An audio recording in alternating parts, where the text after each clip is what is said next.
ہاں بالکل، لو فائبر ڈائٹس اگر آپ زیادہ لیں، جیسے میٹھی چیزیں ہیں، ریفائنڈ شوگرز ہیں، آج کل یہ برگر پیزا اس طرح کے پروسیسڈ فوڈز ہو گئے، ریڈی ٹو فروزن آئٹم جس کو آپ فرائی کر کے کھاتے ہیں، یہ سارے وہ ہیں جو کہ بہت لو ان فائبر ہوتے ہیں، تو ان کے ساتھ بالکل قبض کی شکایت بڑھ سکتی ہے۔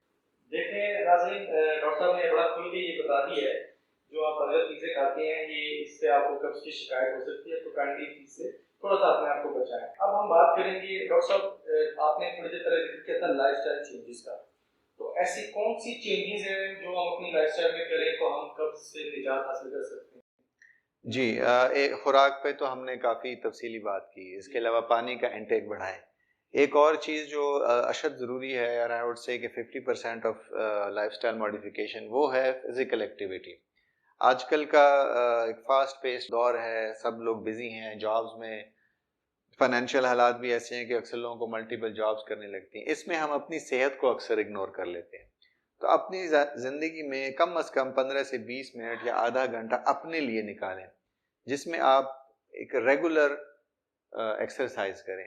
منیمم ایکسرسائز جو میڈیکلی ہے وہ یہ ہے کہ آپ 15 سے 20 منٹ برسک واک، یعنی کہ تیزی سے واک کریں، اور اس کی رفتار اتنی تیز ہونی چاہیے کہ آپ تھک جائیں، آپ کی سانس تھوڑی سی تیز سے چلنے لگے، آپ کی دل کی دھڑکن تیز ہو جائے، یعنی کہ تاکہ باڈی آپ یہ سمجھ لیں کہ چل پڑے، اس کا انجن صحیح چل پڑے۔ تو یہ منیمم ایکسرسائز ہے جو کہ کرنی چاہیے، اس سے زیادہ تو جتنی آپ کے توسط ہو آپ کر سکتے ہیں۔ بالکل ٹھیک ڈاکٹر، جیسے آپ نے بریف کیا واک کو لے کے، کافی سارے لوگوں کے مائنڈ میں یہ بھی میتھ تھی کہ وہ جسٹ واک کرتے ہیں اور سمجھتے ہیں کہ ہم نے ایکسرسائز کر لی جی، تو آپ کی اس بات سے کافی سارے لوگوں کو یہ مائنڈ جو ہے کلیئر ہونے والا ہے کہ ہم نے واک جو کرنی ہے ایکسرسائز ذہن میں رکھ کے یا ایکسرسائز کی طور پہ وہ کس طرح کرنی ہے۔ بالکل۔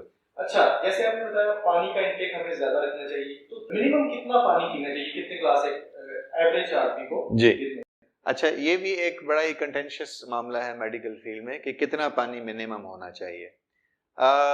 ریسرچ آج تک یہ کلیئر کٹ ثابت نہیں کر سکی۔ ایک کامن میتھ ضرور ہے کہ دن میں جی کم از کم 8 گلاس پانی پینا چاہیے، یہ کوئی سائنٹیفکلی پروون نہیں ہے، لیکن آپ کو اتنا پانی ضرور پینا چاہیے کہ اپنی پیاس سے تھوڑا سا زیادہ پیا کریں۔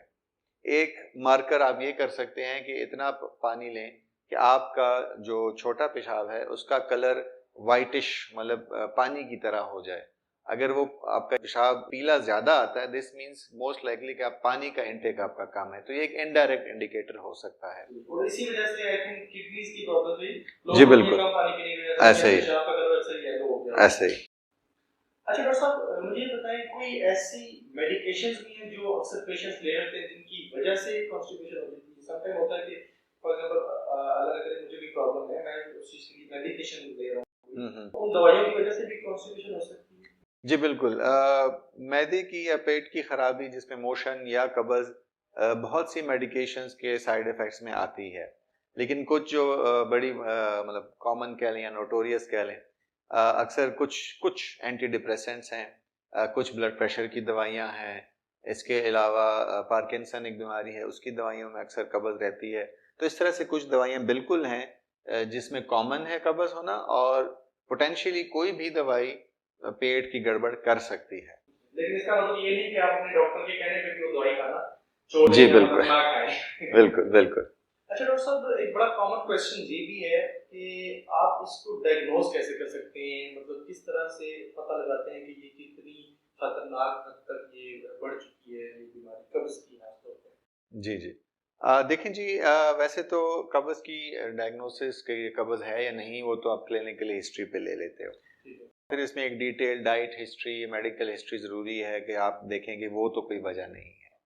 پھر جیسے میں نے بتایا کہ کچھ بیماریاں ہیں جس کے ساتھ انڈر لائنگ قبض رہتی ہے، تو ان کے لیے یا قبض کی کچھ پوٹینشیل کمپلیکیشنز اگر ہوں تو اس کے لیے کچھ ٹیسٹ کرنے ہوتے ہیں۔ سب سے پہلے تو ایک سمپل سا یہ ہے کہ معائنہ کرنا ہوتا ہے نیچے پخانے والی جگہ کا، اس میں تھوڑا سا فزیکلی اس کو اندر سے دیکھنا ہوتا ہے، اس میں بھی بہت سارے ہمارے سوال حل ہو جاتے ہیں۔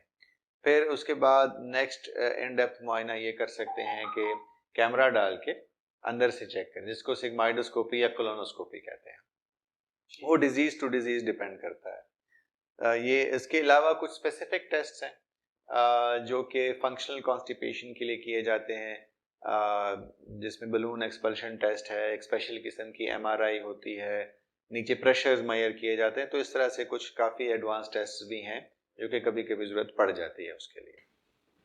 اچھا ٹھیک ہو گیا ڈاکٹر صاحب، جیسے آپ نے بتایا آپ کو کانسٹیپیشن کو ڈائگنوز کرنے کے لیے کہ یہ کس حد تک بڑھ چکی ہے یا کس حد تک کرونک ہو چکی ہے کچھ ٹیسٹ کرانے پڑتے ہیں. تو کافی سارے لوگوں کے مائنڈ میں نا متس ہیں کہ ڈاکٹر جو ہے جان بوجھ کے ٹیسٹ لکھتے ہیں یا ڈاکٹر اکثر کہتے ہیں کہ یہ جو ٹیسٹ جہاں سے میں بول رہا ہوں آپ وہیں سے کرائیں وغیرہ وغیرہ وغیرہ.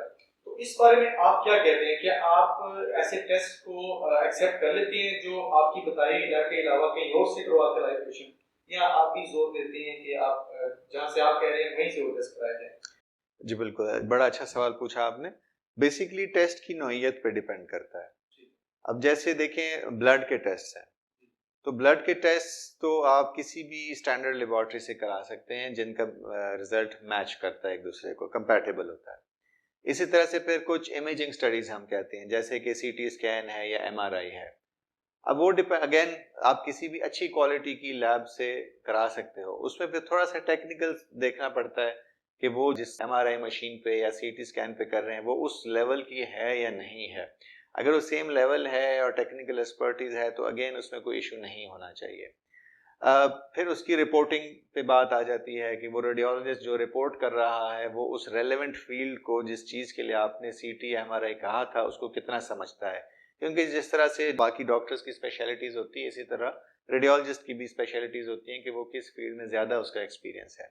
اگر میں اپنی بات کروں تو میں اکثر CT اسکین اور MRI خود ہی دیکھ لیتا ہوں، ریڈیولوجسٹ کی رپورٹ کو صرف ایز اے ہیلپنگ ہینڈ ساتھ دیکھتا ہوں. تو یہ اگین ہر ایک کی اپنی ایکسپرٹیز اور اس پہ ڈیپینڈ کرتا ہے.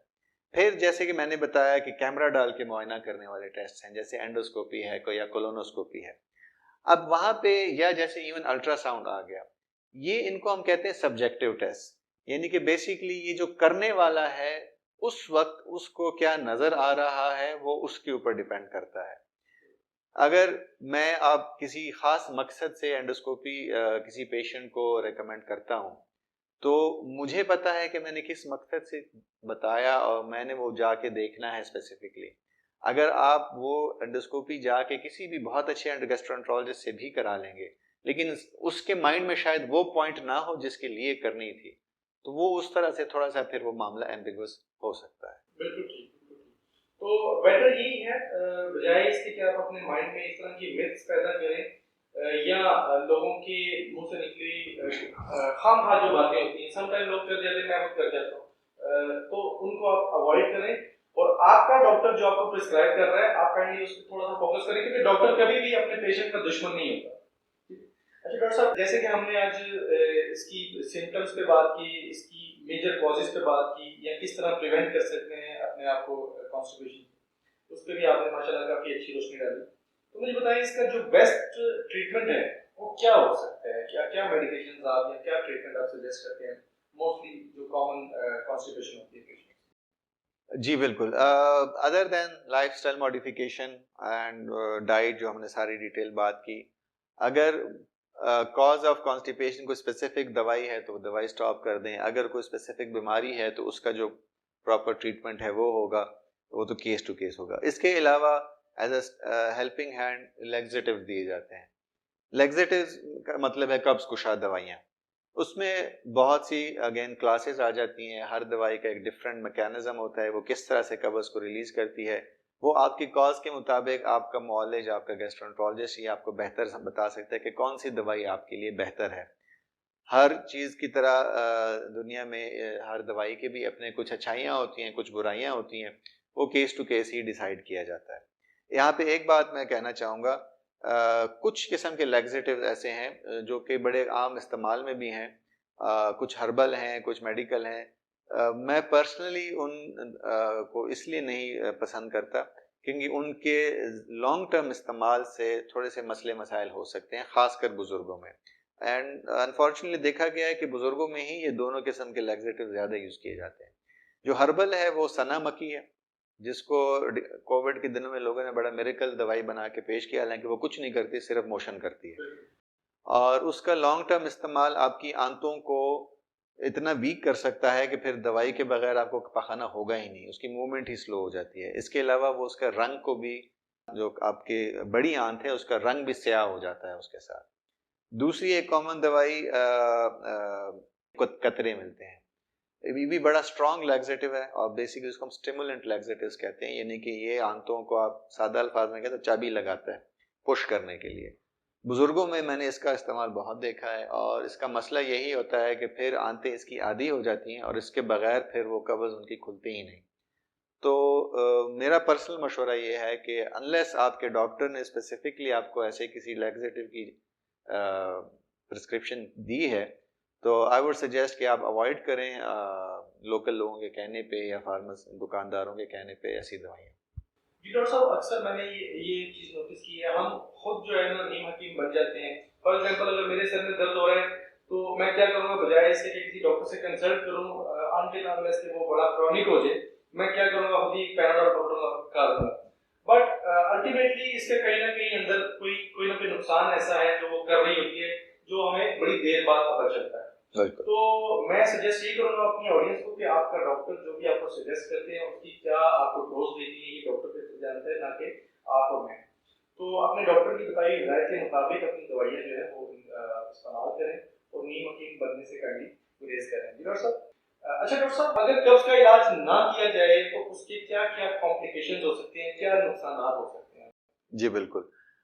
دیکھیں، ایک تو جب کسی کو قبض ہوتی ہے تو ویسے ہی وہ ڈسٹرب ہو جاتا ہے، اس کی مزاج میں بھی تبدیلی آ سکتی ہے، چڑچڑاپن آ سکتا ہے. پھر اگر قبض مسلسل رہے تو پیٹ میں اکثر گیس کی تکلیف شروع ہو جاتی ہے اور پیٹ پھولنے لگتا ہے.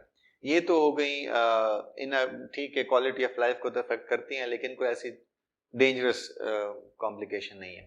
لیکن جو زیادہ تکلیف دہ ہے، جو زیادہ پوٹینشلی ڈینجرس ہے، وہ یہ ہے کہ اگر وہ پخانہ یا قبض آپ کا مسلسل رہے، آپ کو بار بار زور لگانا پڑتا ہے. ایک تو شارٹ ٹرم کمپلیکیشنز میں وہاں پہ زخم بن سکتے ہیں جو پھر کافی تکلیف بھی دیتے ہیں، اس سے بلیڈنگ بھی ہو سکتی ہے. دوسرا، بار بار قبض رہنے سے پائلز کی تکلیف بن سکتی ہے جس کو ہیمورائڈز کہتے ہیں. اگین اس سے کافی بلیڈنگ ہو سکتی ہے اور وہ کبھی کبھار بہت ریئر کیسز میں، لیکن بلیڈنگ کبھی کبھی اتنی زیادہ بھی ہو جاتی ہے کہ خون کی کمی بھی ہو سکتی ہے. ان لوگوں میں جو بیڈ باؤنڈ ہوں کسی بھی وجہ سے، مثلا فالج سے یا عمر کی وجہ سے، اور اکثر بزرگوں میں یہ ہوتا ہے کہ اگر ان کو کئی دن سے پخانہ نہ آ رہا ہو، وہ اندر جمع ہوتا رہتا ہے اور اکثر ان پیشنٹس میں وہ سخت ہوتا ہے، تو وہ آنت کی دیوار پہ اتنا پریشر ڈالتے ہیں کہ وہاں پہ ایون سوراخ تک ہو سکتا ہے، جو کہ potentially of course life threatening بھی ہو سکتا ہے. تو لہٰذا قبض کا علاج ضرور کرنا چاہیے، اور اسی طرح سے جس طرح سے ہم نے ڈیٹیل ڈسکشن کی، life style and then medicine and so on. اچھا ڈاکٹر صاحب، اب last but not the least میں آپ سے ایک سوال کروں گا کہ ڈاکٹر کے پاس ایک پیشنٹ کو کب جانا چاہیے قبض کو لے کے؟ مطلب ایک پیشنٹ کتنا برداشت کر سکتا ہے، یا اسے فوری جانا چاہیے، یا مطلب کب جانا چاہیے؟ What is the exact time to meet your doctor? جی، ڈاکٹر کے پاس جانے کا ڈیسیجن تو ویسے تو پیشنٹ ڈیپینڈنٹ ہے کہ جب وہ اس کو لگے کہ مجھے ڈاکٹر کے پاس جانا چاہیے تو اس کو ڈیفینیٹلی جانا چاہیے.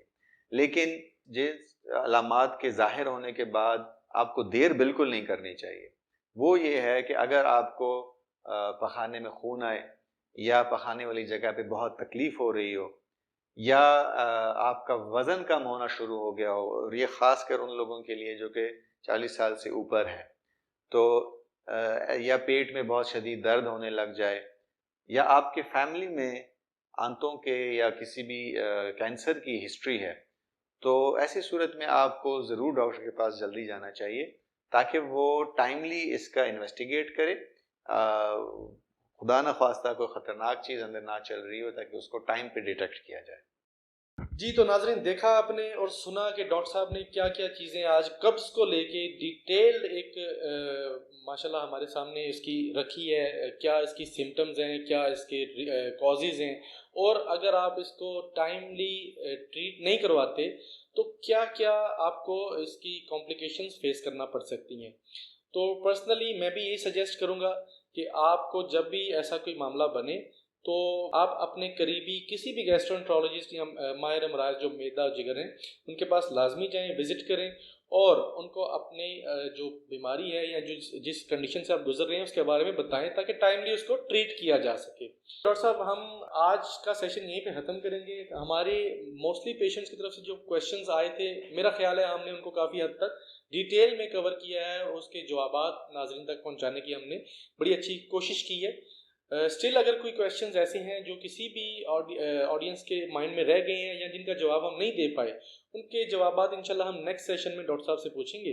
ڈاکٹر صاحب کوئی میسج ایسا جو آپ اپنے پیشنٹس کو دینا چاہیں؟ جی بالکل, میرا مین میسج یہی ہے کہ خدا را اپنے کوالٹی آف لائف اور لائف سٹائل پہ محنت کیجیے, کیونکہ یہ وہ چیزیں ہیں جس پہ کوئی خرچہ نہیں ہوتا اور نہ ہی اس میں آپ کو کوئی ادھر ادھر جانا پڑتا ہے. اپنی ڈائٹ ٹھیک کریں, اپنی لائف میں ایکسرسائز کو ضرور شامل کریں. تھوڑا سا وقت مصروف, آئی نو لائف بہت بزی ہے, تھوڑا سا وقت اپنے لیے ضرور نکالیں, اپنی فیملی کے لیے, اور اس سے آپ کی کافی حد تک مسئلے مسائل, خاص کر جو گیسٹرنٹرولوجی سے ریلیٹڈ پیٹ کے مسئلے مسائل ہوتے ہیں, ہارٹ کے, یہ کافی حد تک حل ہو جاتے ہیں صرف لائف سٹائل کو ہی چینج کرنے سے. شکریہ ظفر بھائی, آپ نے آج ناظرین کے سوال لے کے آئے ہمارے پاس. انشاءاللہ ہم دوبارہ بھی اس طرح کے سیشن ضرور کیا کریں. ناظرین, اگر آپ کو ہمارا آج کا سیشن اچھا لگا یا انفارمیٹیو لگا تو اس طرح کی مزید معلوماتی ویڈیوز دیکھنے کے لیے ہمارے چینل کو لائک کریں, سبسکرائب کریں اور اپنے فرینڈز اور فیملیز کے ساتھ شیئر کریں اس ویڈیو کو. Thank you so much. Signing off. اللہ حافظ.